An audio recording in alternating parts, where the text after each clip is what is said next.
शिल्पाच kitchen मध्ये तुम्हा सर्वांचं खूप खूप स्वागत आहे। आज आपण बनवणार आहोत थंडगार मठ्ठा। चला तर मग रेसिपीला सुरुवात करूया। हे बघा मी 4 मिरची घेतलेली आहे। तुम्हाला कितपत तिखट लागेल त्यानुसार तुम्ही मिरची ऍड करू शकता। थोडेसे जिरे, अद्रक, चवीनुसार मीठ, साखर। आता आपण याला मिक्सर मध्ये बारीक वाटून घेऊयात।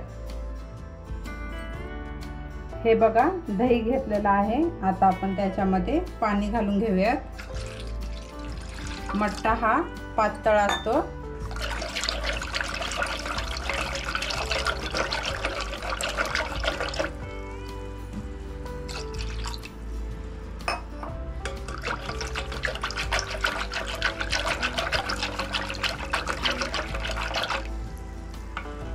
आता आपण त्याच्यामध्ये हा मसाला टाकून घेऊयात।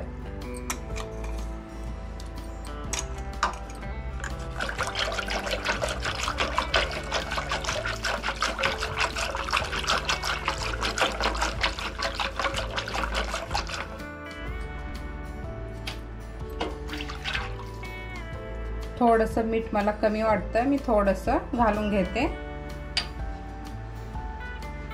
कट केलेली कोथिंबीर,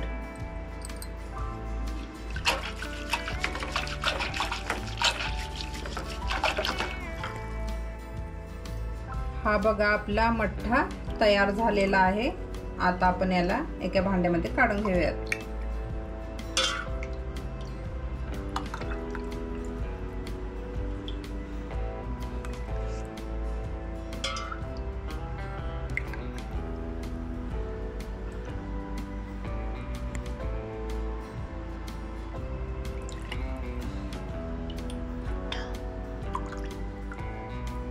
हा बघा आपला थंडगार मठ्ठा तयार झालेला आहे। तुम्ही एक वेळेस नक्की ट्राय करा। अशा छान छान रेसिपीसाठी शिल्पाच किचनला लाईक करा, शेअर करा, सबस्क्राइब करायला विसरू नका। तोपर्यंत थँक यू।